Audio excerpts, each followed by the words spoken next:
mais alto.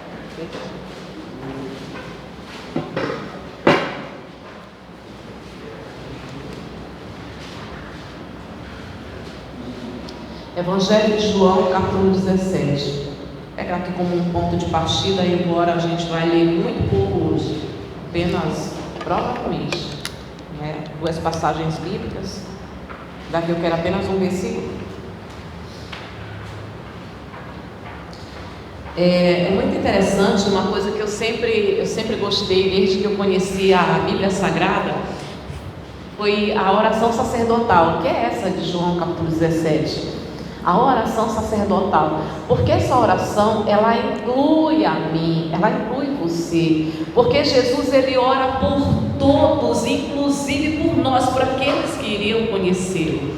Então, eu sempre achei, meu coração sempre se alegrou com essa oração, a oração sacerdotal. E o que significa a oração sacerdotal? A oração do sacerdote. E o sacerdote é aquele que faz a ponte, é aquele que faz a ligação direta, é aquele que nos leva a Deus. E Jesus, ele começa fazendo uma oração falando diretamente com Deus. E ele, livre acesso, intimidade, comunhão, livre acesso, ele fala diretamente com Deus. E ele fala muitas coisas bonitas, mas eu vou pegar apenas um versículo daqui, porque eu quero ir para outro lugar. Então, a oração do sacerdote, o sacerdote é o ponte, Inclusive, esse título, ele é dado a um homem hoje, que na verdade é pura ilusão, é mentira, a palavra certa, é mentira, Pontífice, que significa aquele que faz a ponte entre a terra e o céu, entre o terreno celestial, entre o homem e Deus. Pontífice. E o único que a ponte é Jesus Cristo. Hoje em dia não tem nenhum homem que consiga fazer essa ponte, até porque, irmãos, a partir do momento que você tem comunhão com Deus, você já não precisa mais de alguém que leve você até Deus. Nós já temos o nosso sumo sacerdote, que é Jesus. Ele continua fazendo essa ligação direta entre nós e Deus. E na oração sacerdotal, que ele fala diretamente com Deus, ele fala esse versículo aqui, que é a base, que é a essência da vida cristã. Olha, irmãos, toda a essência da vida cristã está contida nesse versículo bem aqui, que é o 3, que diz assim, olha: e a vida eterna é esta, que te conheçam a ti, o único Deus verdadeiro, a Jesus Cristo, a quem enviaste. Toda a vida eterna, ou seja, toda a vida cristã, a base, a essência da vida cristã está nesse versículo. E uma coisa muito triste é que não seria triste, mas infelizmente é triste, porque hoje são poucas pessoas que querem. Qualquer pessoa que não tem desejo de conhecer mais de Deus, entenda o que eu vou falar, eu vou falar pausadamente, tranquilamente, para você poder entender. Qualquer pessoa que não tem desejo de conhecer mais de Deus, ela nunca conheceu a Deus e ela nunca conheceu Jesus. Conhecer a Deus como o único e verdadeiro Deus e conhecer a Jesus. Então, o que identifica que nós conhecemos a Deus é que o próprio Jesus, ele gera, porque quando ele fala que ele dá a vida eterna, aquele que dá, ele gera a vida eterna, ele gera em nós um desejo, uma ânsia de conhecer mais de Deus. E esse conhecer mais de Deus é o que nos leva a ler a Bíblia, a dobrar o joelho para conversar com Deus, para orar, buscar intimidade com Deus, a vir na igreja, ouvir a palavra de Deus e ter comunhão com Deus. Por que as pessoas vêm na igreja? Porque elas querem conhecer mais de Deus. E qualquer pessoa que não tem desejo de conhecer mais de Deus, nunca conheceu a Deus verdadeiro e nunca conheceu Jesus, ou seja, ela não tem a essência da vida cristã. Ela não tem, porque toda a essência da vida cristã está contida neste versículo aqui, nesse versículo. E é muito triste isso, que são muito poucos poucos que têm essa ânsia, esse desejo, esse prazer de querer conhecer mais de Deus, de querer ouvir a palavra de Deus. Amar a palavra de Deus. Amar a palavra de Deus. A gente vai lá para o capítulo 6 de João ainda, tá? Capítulo 6, você volta umas páginas.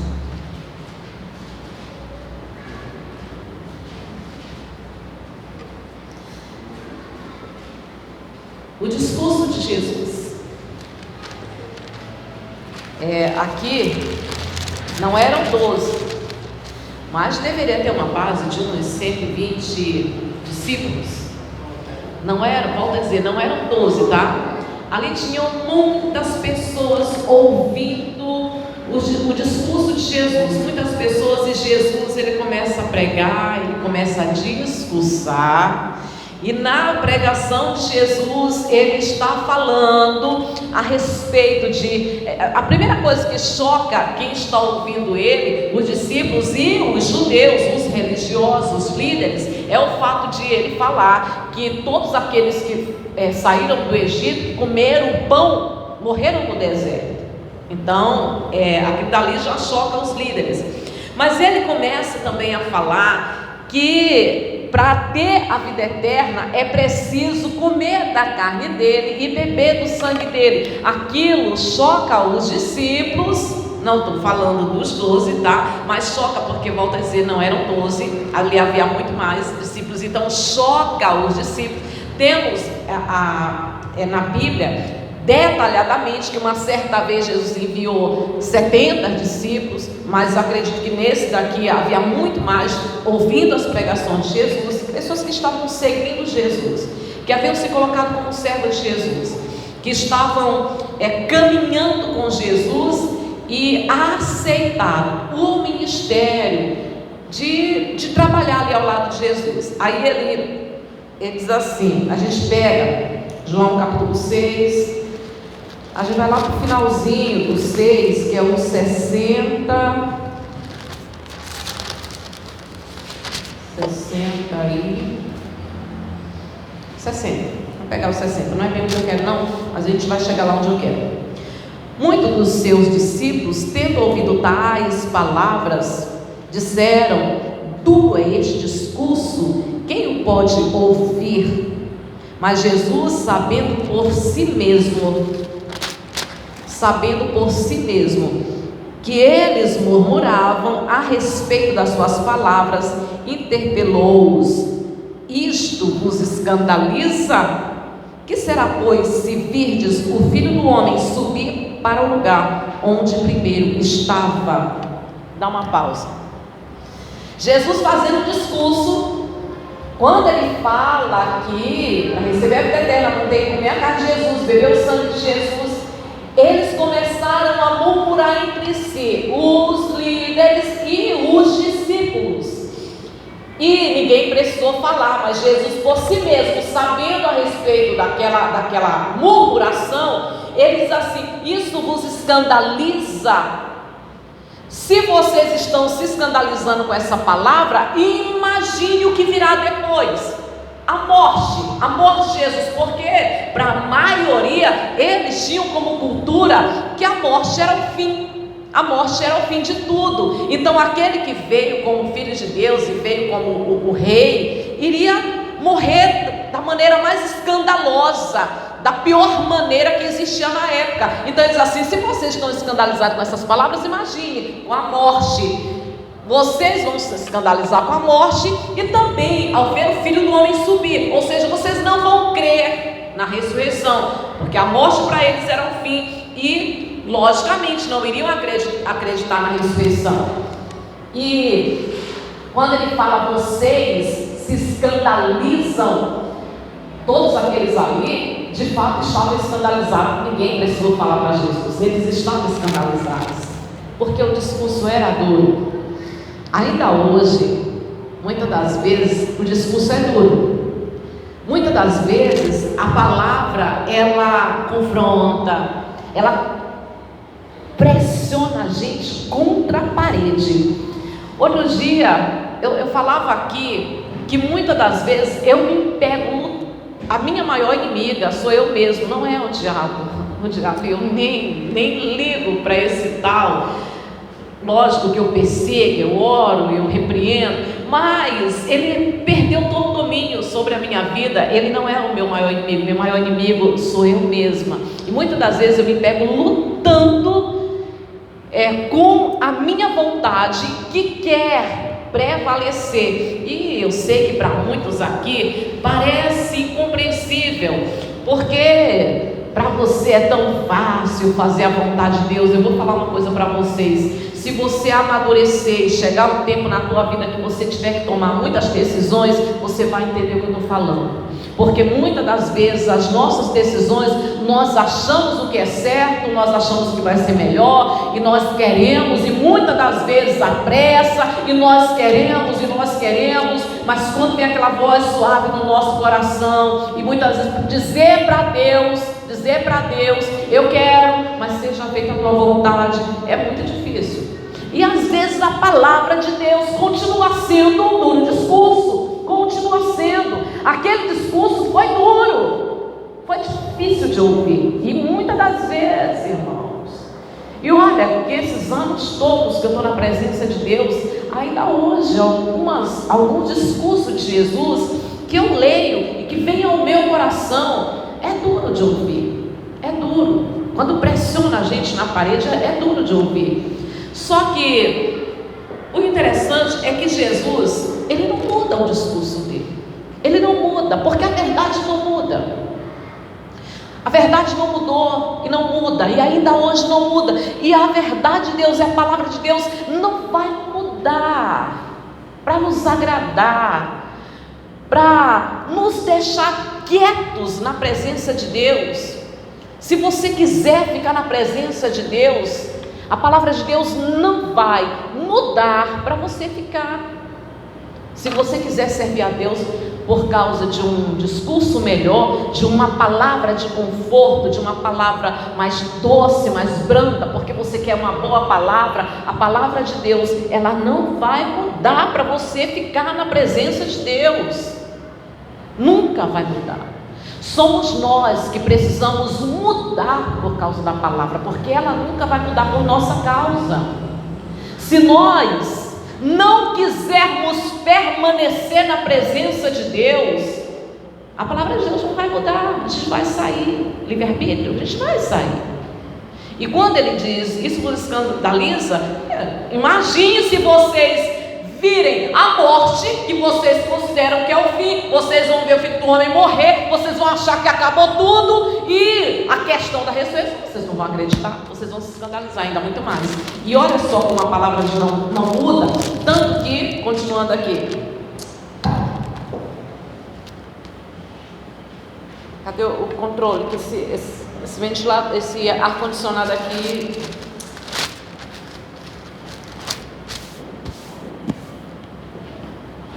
obrigada. 60. Mudou tudo aqui. Ok, vamos lá. No versículo 63, o Espírito é o que vivifica, a carne para nada aproveita. As palavras que eu vos tenho dito são Espírito e vida. As palavras que eu vos tenho dito são Espírito e vida. Por mais dura, por mais difícil, por mais que algumas coisas sejam difíceis de aceitar, eu volto a dizer, tem coisas que eu falo que a imaturidade de alguns, eles têm dificuldade de compreender. Quando eu digo assim, contudo seja feita a tua vontade, é porque com o tempo, a maturidade, as responsabilidades vão nos levar a tomar decisões que a gente vai dizer com dificuldade, contudo seja feita a tua vontade. Vou usar o exemplo de uma pessoa que há mais ou menos 2 semanas atrás, pediu aconselhamento, dizendo é pecado eu separar porque eu quero me divorciar e a razão é porque eu não amo mais a minha esposa. Ele disse isso. Estou falando de um cristão. E as brigas e as desavenças naturalmente faz um perder ao outro, perdeu um outro, e na verdade nós estamos todos os dias, por causa de tantas e tantas coisas, o mundo todo está perdendo um ao outro, ao invés de ajudar um ao outro. Então o amor esfriou e ele não consegue sentir o amor, não consegue sentir a atração, ele não consegue olhar para ela com admiração, ele não consegue olhar para ela com entusiasmo, sentir desejo, sentir prazer em estar perto. Por isso, a falta desse desejo, esse sentimento, a frieza, a única coisa que ele pensa: eu preciso me divorciar. Então, nessas horas, é muito difícil aceitar o discurso de que o amor é uma decisão. Lute, volte a amar sua esposa. Mas como eu não amo? Volte a amar sua esposa. Mas como eu não consigo? Volte a amar sua esposa. O amor é uma decisão. Quando o Espírito Santo fala através do apóstolo Paulo: marido, amai as vossas esposas, isso fica claro que é um mandamento. Marido, amai as vossas. Então é só um exemplo. Existem coisas que é muito difícil de ouvir e de obedecer. Tem discurso que é duro, mas por mais duro e por mais difícil, as palavras de Jesus são espírito e vida. Ou seja, só elas têm o poder de abrir as portas do reino dos céus para nós. Só a palavra de Jesus. E aí, continuando, 64. Contudo, há descrentes entre vós, pois Jesus sabia desde o princípio quais eram os que não criam e quem o havia de trair. Isso aqui não precisa nem explicação, né? Ele já sabia tudo. E no 65, e prosseguiu: por causa disto é que eu vos tenho dito, ninguém poderá vir a mim se o Pai não lhe for concedido. 66. À vista disso, muitos dos seus discípulos o abandonaram e já não andavam com ele. Então perguntou Jesus aos 12: porventura quereis também vós retirar-vos? Deixaram Jesus, abandonaram o caminho. Você acha que Jesus ficou feliz com isso? Não. Você acha que Jesus quer que alguém o abandone, que alguém deixe o caminho dele, que alguém saia da igreja, que alguém deixe de frequentar a igreja? Jesus não quer isso. Que alguém perca o prazer de ouvir a palavra de Deus, de frequentar a igreja, dobrar o joelho, de orar, de buscar a Deus, que alguém abandone Jesus? Jesus não quer isso. Ele não quer. Ele não quer me perder, ele não quer perder nenhum de vocês. Ele não quer perder. Contudo, naquele momento em que eles dão as costas para Jesus e vai embora, a verdade permanece. Jesus olha para os 12 e pergunta: vocês também querem ir embora? A palavra não vai mudar por causa de vocês. A verdade de Deus não vai mudar para agradar vocês. E eu volto a dizer, somos nós que temos que mudar para nos ajustar à palavra. E ele pergunta para os 12, porque não importa o número, não importa a quantidade, importa quem quer ficar e servir. Então ele pergunta: vocês também querem ir embora? Não que fosse a vontade de Jesus, ele não quer nos perder, mas qualquer um que quiser ir embora, ele vai deixar ir embora. Ele vai deixar. Qualquer um que quiser abandonar Jesus, abandonar o caminho, ele vai deixar. Quer voltar para o mundo, quer descobrir a sua vida? Aquele que perder a sua vida, acha lá, perdeu a vida, perdeu o prazer, perdeu o entusiasmo pelas coisas, mas quer novamente achar a vida, quer novamente encontrar o prazer de fazer as coisas lá fora, de ir para a festa, quer de redescobrir a sua vida. Jesus não vai impedir. Quer ir embora? Pode ir. Porque ele ficou firme, Jesus ficou firme naquele discurso, porque aquele discurso era a verdade. Então quem quisesse sair, poderia sair, mas ele não voltou atrás, ele permaneceu firme na verdade. E aí, no versículo 67, Não, 68. Respondeu-lhe Simão Pedro: Senhor, para que iremos? Tu tens as palavras de vida eterna, e nós temos crido e conhecido que Tu és o Santo de Deus. Aleluia, louvado seja Deus. Senhor, para onde? Nós vamos para onde? Por mais que seja duro, por mais que seja difícil, mas as palavras de Deus são verdade. Então, se eu sair, para onde eu vou?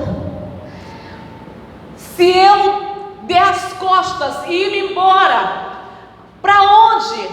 A quem eu vou quando meu coração estiver angustiado?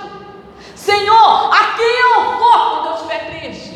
A quem eu vou quando eu me sentir perdido? A quem eu vou? Após quem eu vou quando eu estiver necessitado, quando eu estiver sentindo vazio? A quem eu vou quando eu estiver perturbado? A quem eu vou quando eu estiver desesperado? Quando eu sentir dor da alma? Quando eu estiver no luto? Quando eu perder alguma coisa? Ou quando eu perder alguém? Após quem eu vou? Não importa o que acontecer, eu vou ficar aqui, porque eu tenho conhecido que Tu és o Santo de Deus. Temos conhecido a Deus. E eu volto lá no comecinho. A essência da vida cristã é conhecer a Deus como o único e verdadeiro Deus, único Deus. E a Bíblia diz que não se pode servir a Deus e a Mamon e ao dinheiro.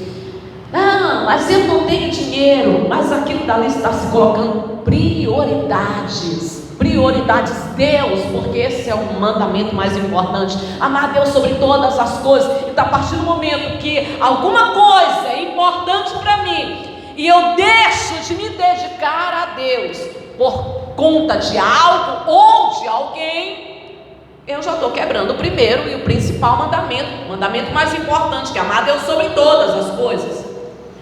Deus em primeiro lugar, e isso nos leva a conhecer a Deus, desejar, prosseguir. Quanto mais nós conhecemos de Deus, mais nós queremos conhecer a Deus. E qualquer pessoa que não tem esse desejo de ler a Bíblia porque quer conhecer a Deus, de orar porque quer conhecer a Deus, de vir à igreja ouvir a pregação do Evangelho porque conhecer a Deus, qualquer pessoa que não tem esse prazer, ela se enganou. Algum dia ela pensou conhecer a Deus, mas ela não conhece a Deus.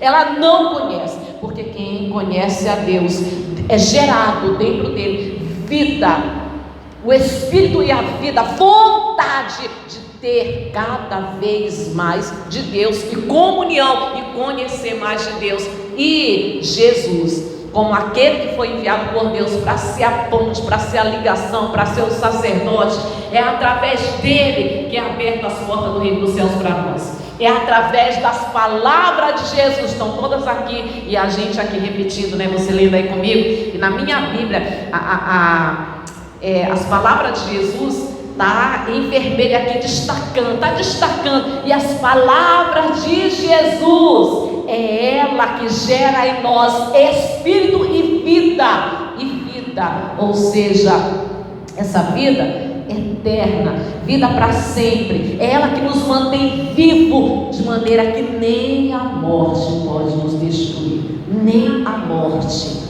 São essas as palavras que estão gerando em nós vida eterna. Ainda que morra, continuará vivo, continuará tendo vida. Vou para quem? Pedro, ousado pelo Espírito Santo.